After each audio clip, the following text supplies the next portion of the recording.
The morning sun stretched across the surface of Lake Meriwether like liquid gold, painting the old wooden shack in shades of amber and rust.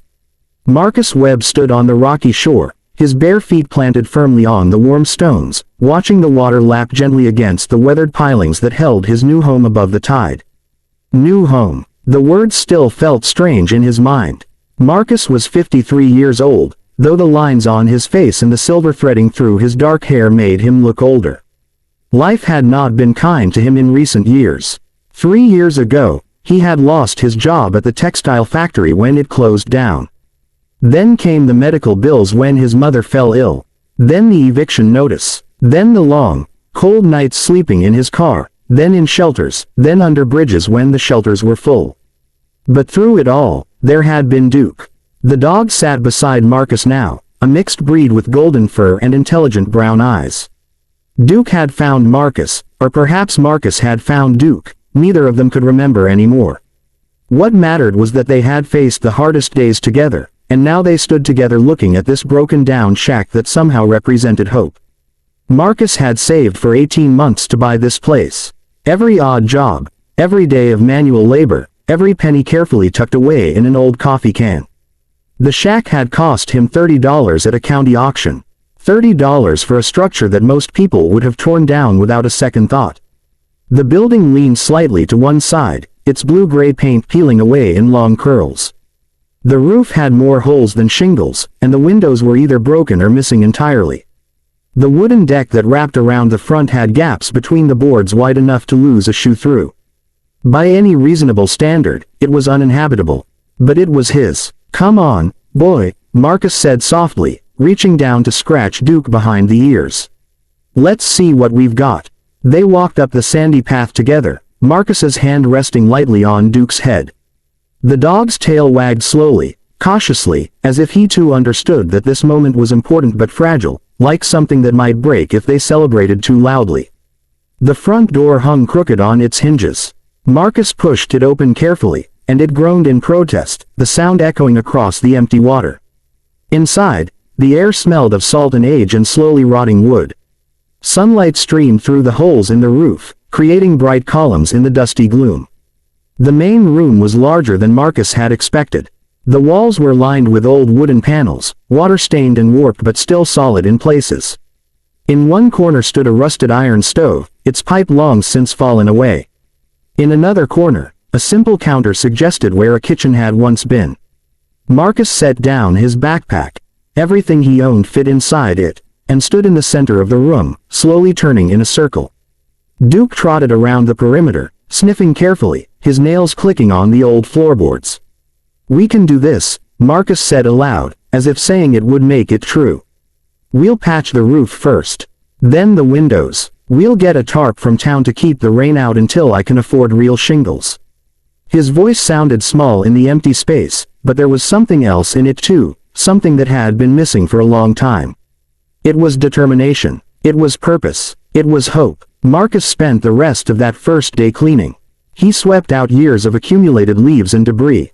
He pulled down the tattered remains of old curtains.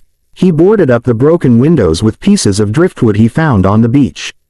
The work was slow and methodical, and his back ached from bending and lifting, but it felt good. It felt like building something instead of watching everything fall apart.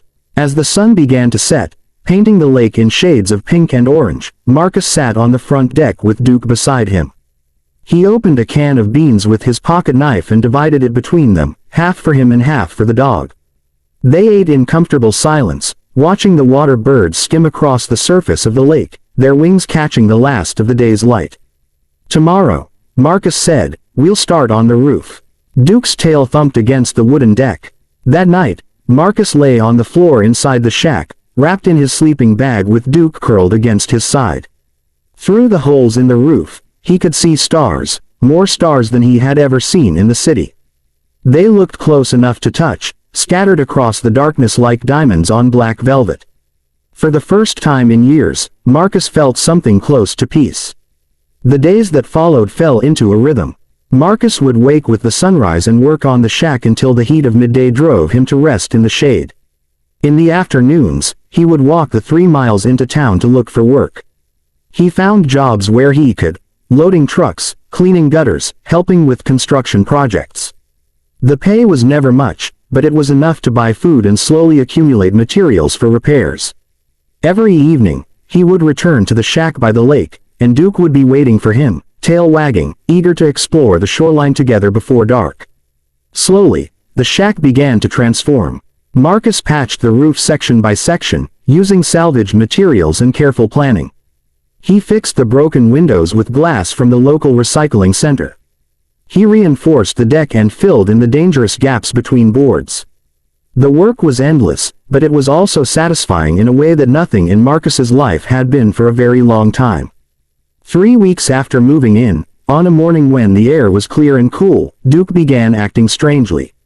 The dog had been sniffing around the northwestern corner of the shack, where the structure met the rocky hillside that rose behind it. Marcus was on the roof, hammering down new shingles, when he heard Duke barking. Not the playful bark the dog used when he found a crab on the beach, but a deeper, more insistent sound. "What is it, boy?" Marcus called down. Duke barked again and began digging at the base of the shack's foundation, his paws scrabbling against the sandy soil.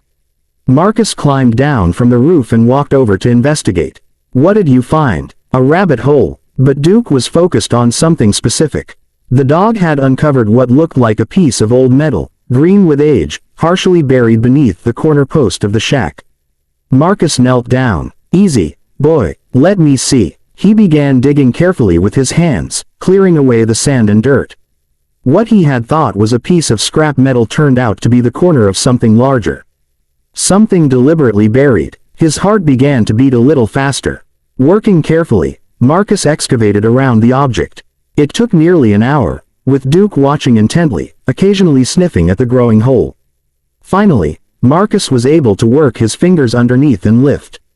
It was a chest, not large, perhaps 2 feet long and a foot wide, but surprisingly heavy. The metal was old brass or bronze, tarnished green with age and corrosion. It had been wrapped in what might have once been oilcloth, now rotted to tatters. A heavy lock held the lid closed, but the metal had corroded so badly that when Marcus wiggled it, the entire locking mechanism crumbled into rust-red dust. Marcus carried the chest out into the sunlight and set it down on the deck. His hands were shaking slightly.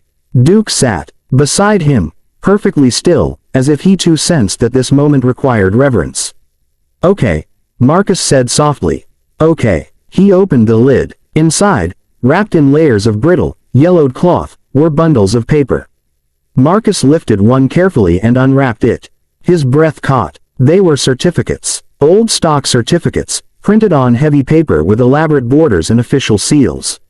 Marcus knew almost nothing about such things, but even he could see that they were very old and had been carefully preserved. There were other things too. Old coins in small velvet bags, tarnished but still intact. Several pieces of jewelry, a pocket watch, a woman's brooch set with stones that might have been rubies, a pair of cufflinks. And at the very bottom, wrapped in its own separate cloth, a leather journal. Marcus set everything else aside and opened the journal carefully. The pages were brittle with age, and the ink had faded to brown, but the handwriting was still legible. The first entry was dated May 3, 1924. "My name is William Ashford," it read. "I am writing this account so that if anything should happen to me, someone will know the truth of how I came to possess these items, and what I intended for their future." Marcus read on, slowly turning the fragile pages. William Ashford, it turned out, had been a banker in Chicago during the early 1920s. When he realized that his bank was engaging in fraudulent practices that would eventually ruin its depositors, he had made copies of documents and gathered evidence. But before he could go to the authorities, the bank's owners had discovered what he was doing. Fearing for his life, William had fled Chicago with whatever assets he could liquidate quickly, hence the stock certificates and jewelry. He had come to Lake Meriwether, built a small fishing shack, and lived there in hiding, planning eventually to return when it was safe and expose the corruption he had witnessed. But that opportunity had never come. The final entries in the journal, dated August 1924, mentioned that William was feeling ill. The writing became increasingly shaky and difficult to read. The last entry, barely legible, simply said, "I fear I will not see another winter." May God forgive me for my cowardice, and may whoever finds this make better use of it than I did. Marcus closed the journal carefully and sat for a long moment, staring out at the lake. This William Ashford, a man he had never met, a man who had died almost a century ago, had lived in this very spot. Had stood where Marcus now stood. Had looked out at this same water and felt, perhaps, some of the same mixture of hope and fear and determination that Marcus felt now. He was hiding too, Marcus said softly to Duke. Just like we were. But what were these things worth now, all these years later?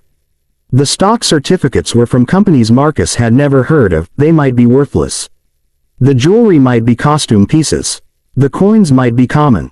Still, something in his gut told him this was significant. The next day, Marcus took everything into town, leaving Duke to guard the shack. He went to the public library first and spent hours researching on the computer. What he found made his hands shake. The stock certificates were from several companies that still existed, including one that had become one of the largest corporations in America. The coins were rare collectibles. The jewelry, when he nervously showed it to an antiques dealer, made the woman's eyes go wide.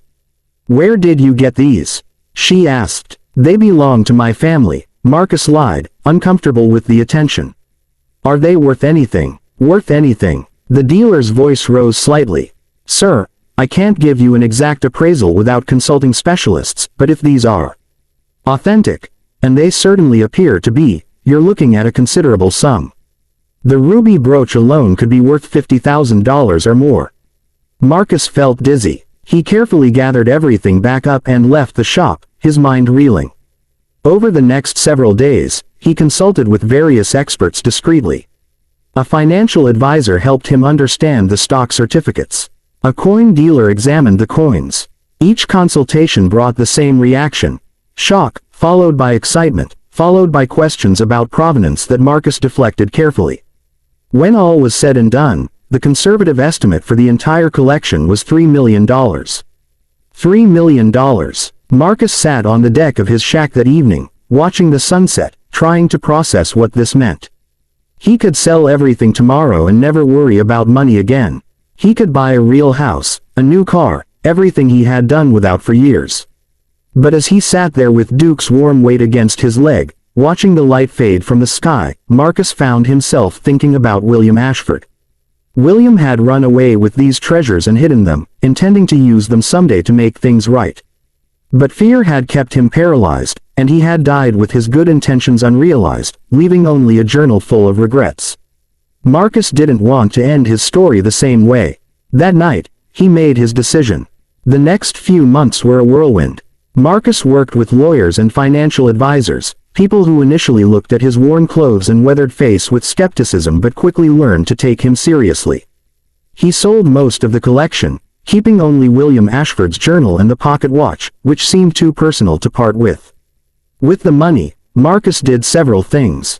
First, he properly renovated the shack, not tearing it down and building something new, but carefully restoring it while maintaining its character. He fixed the foundation, replaced the roof correctly, installed new windows that matched the old style. When he was done, it looked like it might have in William Ashford's time, but solid and weatherproof and warm. Second, he bought the land around the shack, ensuring it would remain protected and that he would never face eviction again. Third, he established a foundation in William Ashford's name. The foundation provided housing assistance and job training for people experiencing homelessness, people like Marcus had been, people who just needed a chance to rebuild. Finally, he had a small plaque made and mounted it beside the front door of the shack. It read, "Here lived William Ashford, 1924. May his hope not be forgotten." On the one-year anniversary of buying the shack, Marcus stood on the deck watching the sunrise. The lake was calm, its surface reflecting the pink and gold of the morning sky. Duke, a little grayer around the muzzle now, sat beside him, tail wagging slowly. The shack behind them was solid and warm. The deck was sturdy beneath their feet. And in town, the William Ashford Foundation was helping its 15th family find stable housing. Marcus thought about the journey that had brought him here, the losses and the hardships, the cold nights and empty days. He thought about Duke finding that chest buried in the sand. He thought about William Ashford, who had come to this place carrying secrets and regrets. But mostly, Marcus thought about how strange and unpredictable life could be. How a man could lose everything and then find, in a $30 shack by a lake, not just shelter but purpose. Not just survival but a reason to build something lasting. "We did okay, didn't we, boy?" Marcus said softly. Duke's tail thumped against the wooden deck, a sound like a heartbeat, steady and sure. And as the sun continued its slow climb into the morning sky, Marcus smiled. It was a quiet smile, full of gratitude and peace, the smile of a man who had been homeless and lost, who had taken a chance on a broken-down shack, and who had found, buried beneath its foundation, something far more valuable than money. He had found his way home.